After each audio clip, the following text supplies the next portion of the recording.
So we're moving into a different part of the course, namely systems of differential equations. And so when you hear that, you should think of, well, we've had one differential equation, yes, but what about many differential equations? So what does that mean? Well, previously, we've been looking at how one output was changing with one input. So we can do things like 2x double prime equals minus 16x prime minus 50x. And we were like, woohoo, no problem, we got you. But now, instead of having one thing change, we could have two or three or four or many things changing all at the same time. They all have the same input. And the thing that makes it a system is that a change in one can affect a change in the other. In other words, they're interacting with each other. So here's an example. Maybe you have a differential equation that says x double prime is minus 4x plus 3 times y minus x, and 2y double prime is minus 3 times y minus x. Now you might say, well, you just made stuff up. That would never happen. But actually, things like this can happen. So as an example, if you look at this differential equation here, or rather this system of two differential equations, it corresponds to a setup where you have multiple springs. So what's going on? So let's have a spring mass system where we have two masses. One that's a mass of 1, and another that's a mass of 2. And they're going to be connected. So you could say there's this permanent anchored wall. One spring connects to the first, and then from the first to the second, there's another spring. Now notice this spring links the two together, so there's an interaction. So how do we find what's happening in this setup? Well, let's start by saying, what's the coordinate system? Well, we're going to have two things. We have our x and our y, and what are they doing? Well, they're looking at how we relate to displacement. So x equals 0 and y equals 0 would say, if everything was at rest, this is where the springs would be. So when we talk about the displacement, how far off from the resting place is the first mass, that's x, how far off from the second is y. So let's look at the forces acting on this. Well, what do we have? We can talk about mass times acceleration. Well, since x measures displacement, the second derivative of x is acceleration. So mass acceleration, that's x double prime. Now, what's happening to this spring? What's happening to this mass? There's two springs, right? Now, the first spring is pretty clear because that's what we've done before. You see, if we covered that part up, we'd say, oh, yeah, no problem, Hooke's law, minus 4x, life is good. What about that second spring?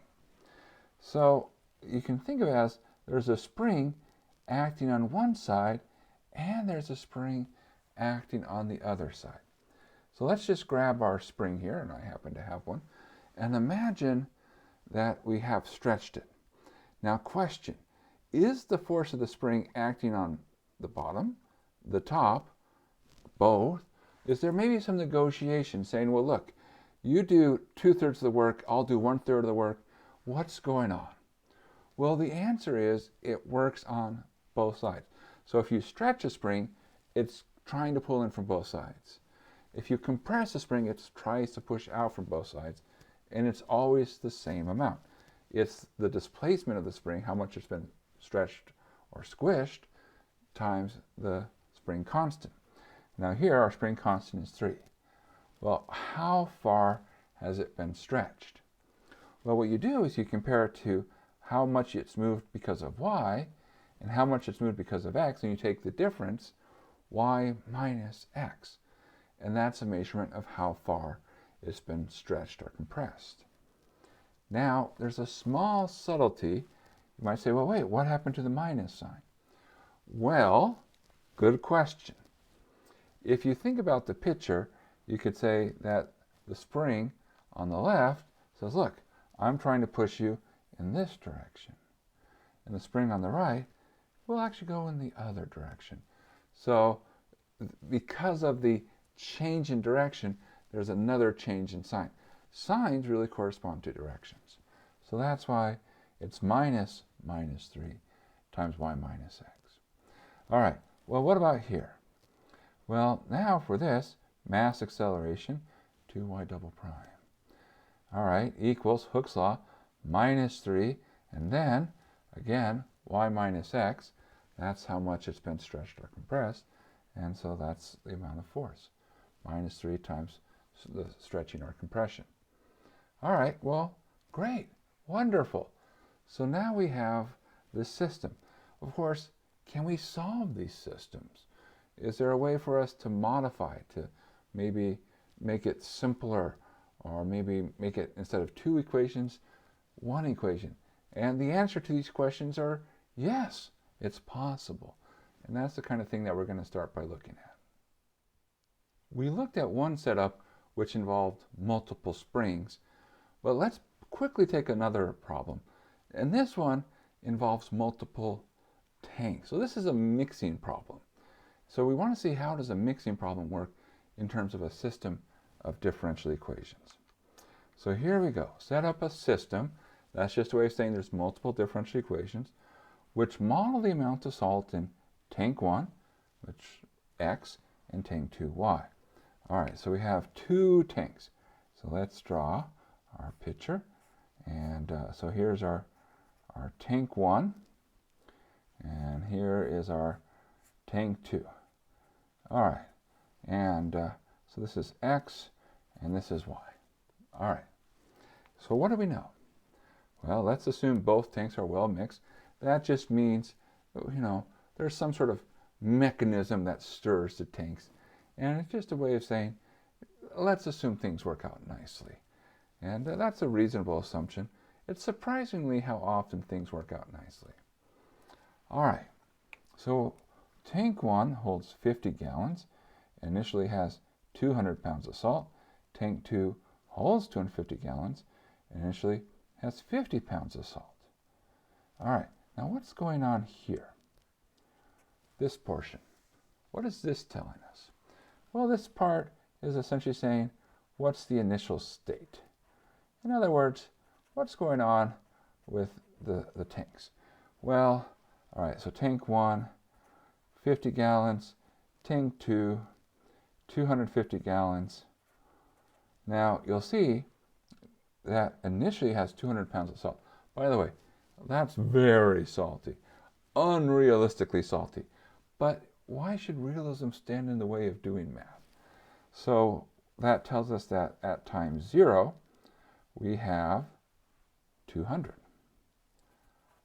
And similar, y of 0, tank 2, at time 0 is 50. All right, good, good.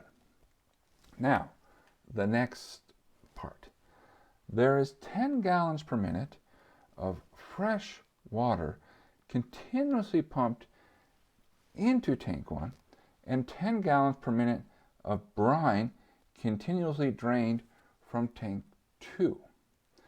Okay, so that part, what's going on here? Well, we have sort of saying the following. There's something happening to tank 1, namely 10 gallons. There's 10 gallons per minute of fresh water. Well, fresh water means 0 pounds per gallon of salt. And there's 10 gallons per minute being drained from tank 2. All right? So there's 10 gallons per minute. And how much salt? Well, we don't know, because it depends on how salty what's in tank 2 is. But okay, so if we said, what does this correspond to? This is essentially, what's happening to the external in and out. So we have, brine is coming in and out. In this case, pure water is coming in, some salt water is going out. All right, now the last sentence. Okay, in addition, there are pipes which pump 30 gallons per minute from tank 1 to tank 2, Okay, so let's quickly, there's a pipe, and we're going from tank 1 to tank 2 at 30 gallons per minute. And 20 gallons per minute from tank 2 to tank 1. All right, so now we're going the other way at 20 gallons per minute. And so this is our internal, you can call it interaction. So we have, what's coming in and out of the system, and then what's happening internally within the system. Now, if you look at any single tank, well, let's pick tank 1. How much is coming in? Well, we have 10 gallons from the outside, 20 gallons from tank 2. What's going out? 30 gallons to tank 2. So on the balance, what's happening? It's staying level. All right, that's good. What about this tank? Well, how about the in? 30 gallons. What about the out? We have 20 and 10, 30 gallons. So what's happening? Staying level. All right, so this is good. So neither tank is raising or falling. So that makes things a little bit simpler. So we say, all right, well, what's there to do? Well, we've got to set up our differential equation. Of course, don't forget, we should also set up some initial conditions as well, just so we have everything. All right. So we start by saying, let's look at tank 1. We could start at tank 2, but it doesn't really matter. And we're looking at x prime. Well, that's our in minus our out. Okay, why? Because it's always that. It's always in minus out. There's no surprises here. Okay, so let's talk about our in. Well, how much is coming in from the external source? The answer is 0. That's the external amount. All right, then there's another place that we could be getting something, and that is from tank 2. Okay, well, what's happening here? We know we're getting 20 gallons per minute. There's a total of 250 gallons, and now you might say, well, what's the concentration? Well, the concentration, if you look at it, is the total amount of salt, which is Y, divided by the total number of gallons, which is 250, and then you times that by 20. So rate, concentration. Okay, so that's our in. Subtract, what's our out? Well, our rate is 30 gallons per minute. What's our concentration? Well, we have X pounds of salt, 50 gallons, so it'd be X over 50. All right, good. Well, we can clean this up. This is, here we can cancel off some 10s, so that's 2 over 25y. Here we can cancel off some 10s again, 3 over 5x. All right, well, now let's do a similar thing, but we'll do it for y. All right, so y prime, again, in minus out. Same philosophy. Okay, what's coming in? Well, the only thing coming in is from tank 1. The other two are going out. So, okay, so we have coming in, well, 30 is our rate, and then what's our concentration? Well, from tank 1, it's X over 50. Now you might say, wait a second, we've seen that before. That looks a lot like that. Well, yeah, because what does this represent? This is going out of tank 1 and into tank 2. So, of course, we'll see it as the out of tank 1 and the into tank 2. So it's not surprising that we see that showing up in both equations. One of them is a minus and one of them is a plus. Okay, subtract. Now, how much is going out? Well, we could separate, but really, it doesn't really matter, right? We just need to know, well, how much is leaving? And the answer is 30. So our outflow is 30.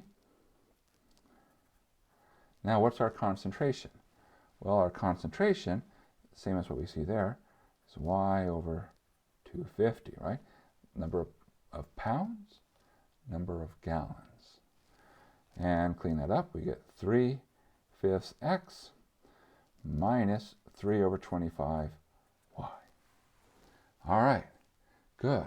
So we've essentially set it up. So let's just clean it up and rewrite it. So this is not doing any work, it's just writing it as a system. So we have x prime is 2 over 25y minus 3 over 5x, and y prime, that's equal to 3 over 5x and minus 3 over 25y. And then we can throw in some initial conditions. We can say x of 0 equals 200 and y of 0 is equal to 50. And that's our system of differential equations with the initial conditions thrown in. Now, if you think back to sort of the philosophy of differential equations, it says what?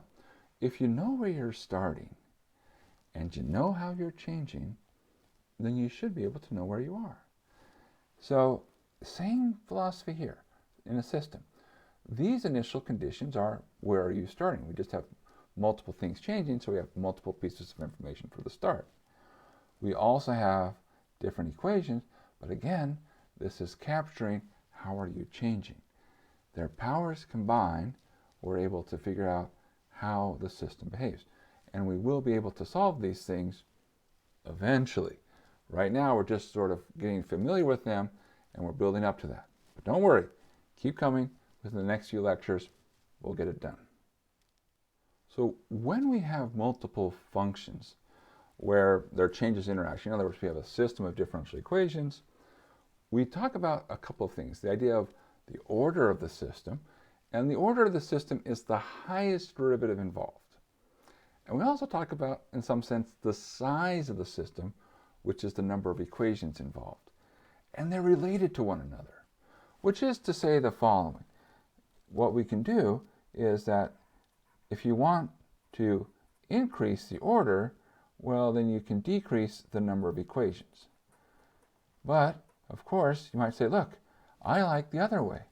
The other way says, oh, if we can decrease the order, that's possible, but we can do that by increasing the number of equations. And we want to explore how this gets done. Now, in some sense, you might say, okay, so you have a balance here, right? So on one side you have the order, the other side you have the number of equations. Where's the sweet spot? And the answer is it depends. It depends on what set of tools you have and what you're trying to do. Now, generally speaking, from a mathematical perspective, the one that we lean towards is this case right here, which is to let's lower the order but increase the number of equations. Now, the reason we like that is if we can get it down to first order, then there's a couple of tools, particularly if what we started with was linear, which will, of course, mean to be very nice, and we're going to be talking quite a lot about in the near future. You say, okay, how do we do that? And what do we do? Oh, by the way, I should say there are cases where it does make sense to increase the order, and that is if you're just really comfortable with high order equations where there's just a single equation. And that's where we kind of are most comfortable right now, because that's what we know. But this is where we're going. Okay, so how do we get here? Well, the idea is to say, look, if you have a high order, what we're going to do is we're just going to step up to it. In other words, I like to call it a ladder. Okay, so suppose we have a differential equation, and this means that we have an nth derivative. And the nth derivative is some combination of the variable t, that's what we're going to think things rely on, and then the function, the first derivative, the second derivative, and so forth and so on. So what we're going to do is we're going to introduce a collection of n variables. So x1, we're going to call x, our original function. That doesn't seem like we've done very much other than add a subscript 1, but hold on. x2, we're going to call x1 prime. Now, what is that? Well, if you think about what x1 is x, so really x2 is x prime. x3 is x2 prime. But wait, x2 is x prime. So this is really x double prime. And you keep working your way up, and what you'll see is x sub n. Well, that's actually the n minus first derivative. So what you've done is you've replaced each one of these pieces here with a new variable. So we're introducing new variables, and these new variables come with these new equations. So we have new equations added to the mix. All right, well, great. So, but what's the punchline? Well, whoops, not the first one.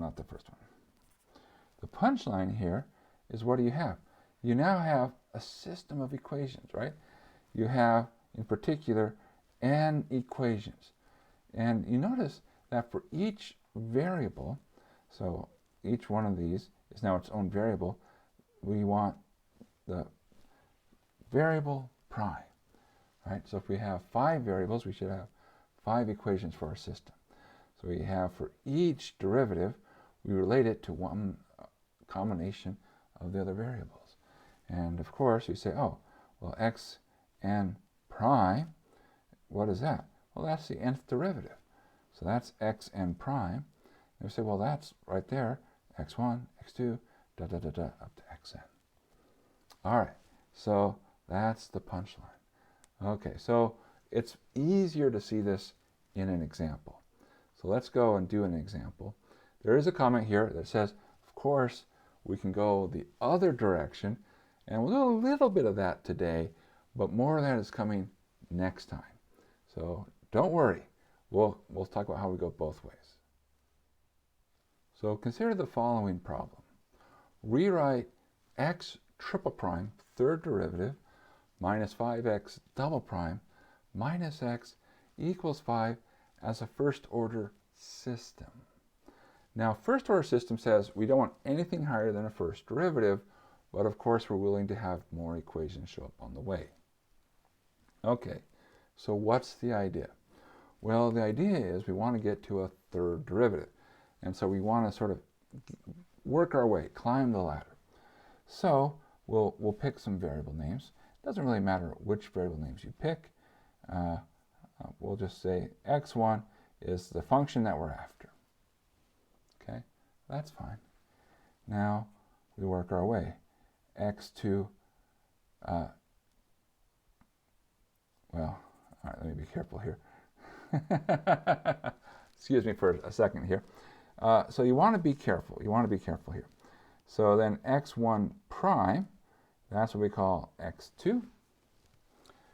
x2 prime is what we'll call x3. And now, what's really going on?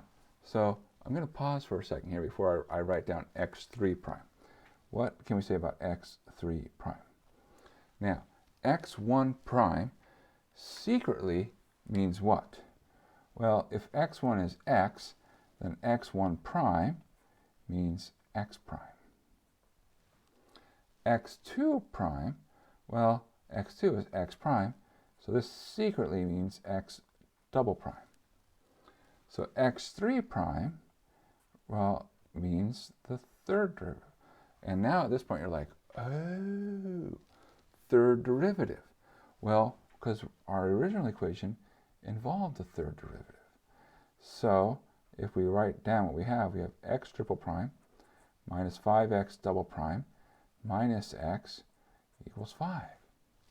And we say, well, according to this, we'll have x3 prime. Okay, because that's x triple prime. X double prime is x3. So minus 5x3. So 3 as a subscript. Then minus x. Well, that's minus x1. And then, of course, the 5 is just the 5. And so we say, aha, x3 prime is 5x3 plus x1 plus 5. So, what do we have? Well, we have here 5x3 plus x1 plus 5. And that is our system. I'll rewrite it again, just so I can write it more clearly. And as I write it, I just want to say, what's our intuition here? Well, again, we're climbing up the ladder. You might say, well, how do you know how many variables you're going to introduce? And that's actually a really good question. And the short answer is you look at the derivatives involved. Now, in this case, we're in luck because we only are looking at a single function, x, changing. So in that case, we have, okay, x, what's the highest derivative attached to it? Third derivative. So if we were going to turn into a system of first-order equations, we should have 3. See, right? Third derivative, we can transform third derivative into 3 first-order systems. Notice how these numbers match? Not a coincidence. Now, you might say, well, what if I had multiple things? We'll talk about that. Maybe you have x's and y's. And it is possible, because we've actually seen that already. So how do we do that? Well, the answer is, you say, okay, look at the derivatives involved. All right, suppose x had 2 derivatives, second derivative, right? And y had 2 derivatives, so that would give 4. How many equations should you have? 4, and that's it, right? And the punchline is, you just always work your way up. The function you want, that's your first variable, and then start climbing the ladder until you get to that derivative that you want. And you do that for each one of the variables involved in your original system, and you can turn things into first-order systems, which means that if we have tools to solve first-order systems, and we will for linear, at least a little bit, then we have a real shot. All right, good. So I mentioned that you can have multiple variables, x's and y's. So let's do one. So here we have a system, x double prime plus 3x prime minus 2x minus 5y prime plus 2y equals 0, 4x prime minus 6x plus y double prime plus 7y prime minus 8y equals 0. And we have x of 0 equals 2, y of 0 equals minus 3, x prime of 0 equals 5, y prime of 0 equals 1. And what's the goal? We want to write this as a first-order system. Currently, it has 2 equations, but we have 2 derivatives attached to x, 2 derivatives attached to y. So that's like 4. So how many equations are we going to have? 4! Well, if we can do it, and we can, because we're not going to ask things that we can't do. We'll save that for later. But for now, we say, okay, great. So how do we go about this? Well, we have to choose names. Now, there's some freedom in the names, but don't get too creative. Just make things simple. So let's use x's and y's with subscripts. So we say, all right, x, which is what we're trying to solve for, we'll call that x1, and then similar, y, which is what we're trying to solve for, we'll call y1. All right, so now we'll start working our way up. x1 prime, we'll call x2, and all right, well, how do we think of x1 prime? Well, really, secretly, we don't even have to be very secret about it. We say, hey, this is really x prime. All right, great. What are we trying to get to? We're trying to get to x double prime. So we say, okay, so then we'll look at x2 prime, and we say, hey, good news, that's x double prime. Perfect. Now we stop. We've climbed the ladder, and we just have to say what goes into that top rung. And actually, I did not plan well, so there's going to be quite a lot that goes on in that particular rung. All right, now, what else do we have? Well, now for the y's. I started over here. Let's continue it down here. So we say, look, y1 prime, we'll call that y2.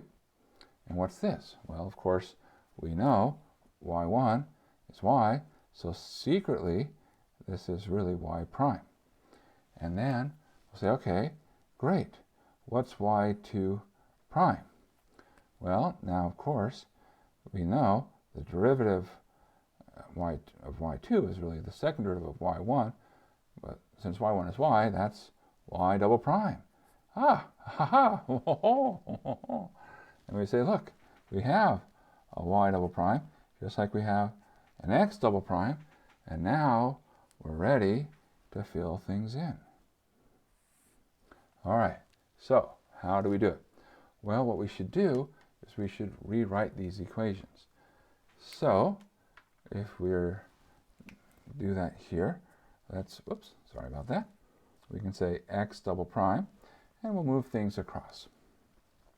That is minus 3x prime plus 2x plus 5y prime minus 2y. Well, now use names. X double prime is what? x2 prime. Okay, so that's x2 prime. X prime is what? Well, that's x1 prime, but we really want to just use it without any primes, right? We want to get this side no derivatives. So minus 3x2. How about x? Well, x is x1, so 2x1. What about y prime? Y prime is y2, so 5y2. And what about y? Well, that's our y1, so minus 2y1, which means that we have our equation that goes here. So we have I'll write it down, 3x2 plus 2x1 plus 5y2 minus 2y1.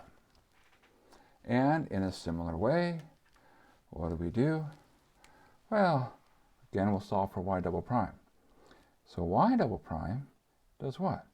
Well, it's minus 4x prime plus 6x minus 7y prime plus 8y. And we go through term by term. Y double prime is y2 prime. That's minus 4. X prime is x2. X, x1. Y prime, y2. Y, y1. That's the same thing that we just did. They say, ah, brilliant, brilliant. We know all these things. And so we get y2 prime minus 4x2 plus 6x1 minus 7y2 plus 8y1. And now we have most of it done. Okay, so where are we at? Well, we have our system of equations. What are we missing? Initial conditions. Okay, no problem, right? Because what do we have? Well, we have some initial conditions given in terms of x, y, x prime, and y prime. So we say, well, what would the initial condition be for x? Well, x is x1. So if x of 0 equals 2, well, that tells us that x1 of 0 equals 2. Now, x2 is the same as x prime. So we say, okay, so if I have an x prime, that's the same as x2. So x prime 0 equals 5 becomes x2 of 0 equals 5. What about this y of 0? Well, y is y1. And so we say, okay, so that says y1 of 0 is negative 3. What about y prime? Well, y prime is the same as y2. So we turn now and say that says y2 of 0 is equal to 1. So there's our system, first order, nothing more than a first derivative involved. And here are our equations. Good, good. All right, well, what's next? So our last thing for today is let's actually solve a system. Now, the problem is we don't have a lot of tools for systems, but we say, you know, there's a philosophy that says we can sort of have a trade-off. If I want to get down and change it, so it says, look, I have a lot of equations. I don't know how to handle that. I can switch to have a few equations, but then higher derivatives. So what we're thinking of is what can we do to somehow work through the system? There's two ideas, and we're going to talk about one of them right now, which is namely substitution, which is to think about if you sort of channel your inner algebra student, which, you know, everybody has a little bit of an inner algebra student in them, says, oh, I can insert one variable into the other equation and sort of help eliminate. All right, and what's the other method, by the way, which we will not talk about today, but we'll talk about soon? It's elimination. All right, so suppose we look here. We have x prime equals 3y, and y prime equals minus 12x. Now at this point you're probably saying, well, there's not any two that are exactly the same. I have x prime in one, but it's x in the other. And conversely, I have y prime in one, but it's y in the other. So here's what we can do. We can say, all right, well, check it out. If y prime is minus 12x, then it's also the case that y double prime, well, that has to be minus 12x prime. So what happened here? Well, we took a derivative. Now why? Well, because it's going to work. Okay, but that feels like cheating.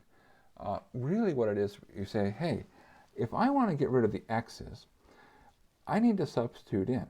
So here I know something about x prime. I have to make that x look like x prime.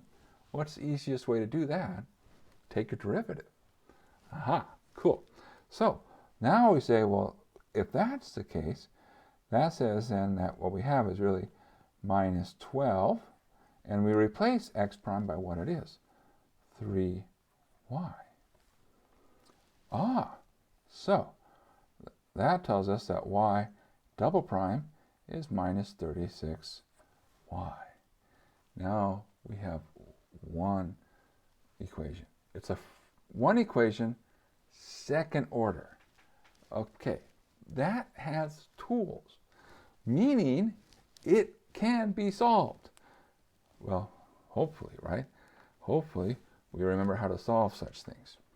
All right, so another way to write this is y double prime plus 36 times y is equal to 0. All right, turn it into algebra. R squared plus 36 equals 0. Solve for the roots, and they're going to be a little bit complex.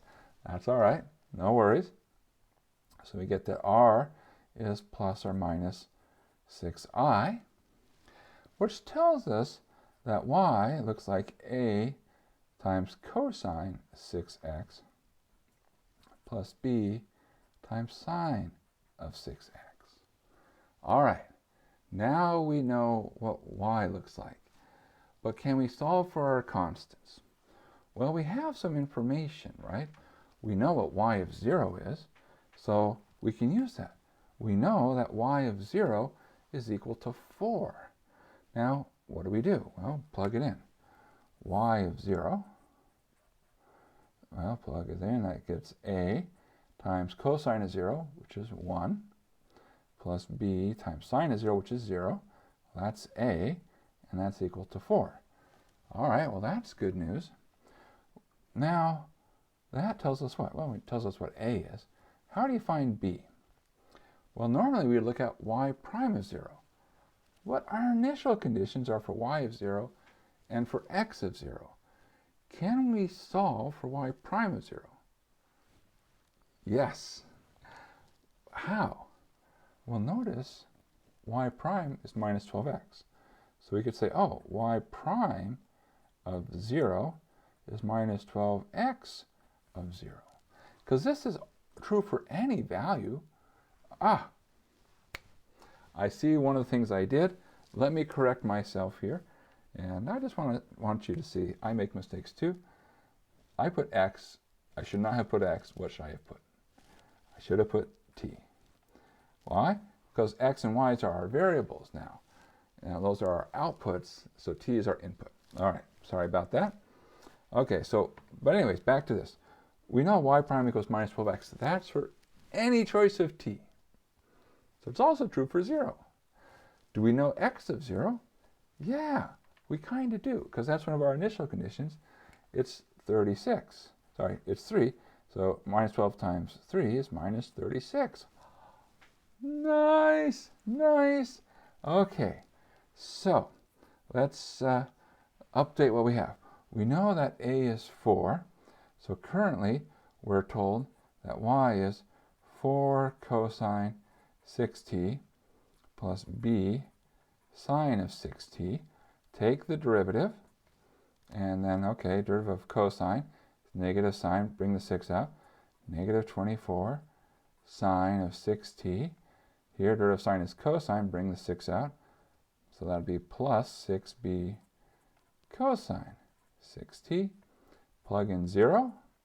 Well, sine of 0 is 0, so we're going to get negative 24 times 0, and cosine of 0 is 1.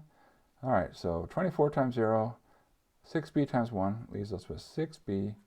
That needs to equal negative 36, and so we say, aha, b is negative 6, which tells us that y is, plugging it in, 4 cosine 6t minus 6 sine of 6t. Nice. All right. Is this our answer? And why not? No, not our answer, because Steve always does this. Whenever he asks us if it's our answer, he says, no, it's not. But why not? What are we trying to solve? We're trying to solve our original problem is a system which involves x and y. What we have now is the y. How do you get the x? Okay, good question. So, is there something we can do? And the answer is, well, yes. There's a couple things we can do. We can go back and use our original variables, one of our equations from our system. Which one should we pick? Well, if we're trying to solve for x, and we know everything about y, well, let's use the one that has x in it. Not the one that has x prime, because that takes a little bit more to double check and be careful, but the one with x. So what we can say definitively here is we can say, well, look, x is minus 1 over 12 y prime, because I can solve for x. And then we say, okay, so this is what? That's minus 1 over 12. Now we take derivatives. All right, so here, well, derivative of 4 cosine 6t. We actually done it before. It's the same up here. Derivative of cosine is negative sine. So that's minus 24 sine of 6t. And then, what do we have? Well, we have 6 times b cosine 6t. Well, we knew b is 6. So derivative of sine is cosine. 6 comes out. So minus 36 cosine 6t. Multiply the minus 112 through, and we end up with 2 sine of 6t, because minus 112 times minus 24 is 2. Minus 112 times minus 3 is a 3 cosine 6t. And if we go ahead and swap the orders, because why not, we get x is 3 cosine 6t plus 2 sine of 6t. And we're done. That's it. That's the solution to the system. And we were able to do it by saying, hey, we have this x and this y. We can get it down to something where we have tools. In this case, we reduced the number of equations. And then we used our tools to solve for one of them. And then we said, hey, once we have the other, our equations gives us a relationship to find the one we're after. And life is good. Now, of course, this is very super simplistic. Things are going to get much more interesting, but that's okay. We will add tools, and we'll always have enough tools to be able to solve the problems that we'll look at. It's kind of why we look at them, right? We see the problems that we can solve, and then someday we'll go out and attack the problems that we can't solve yet. But someday, we will. All right, thank you for coming. Hope to see you again. Bye.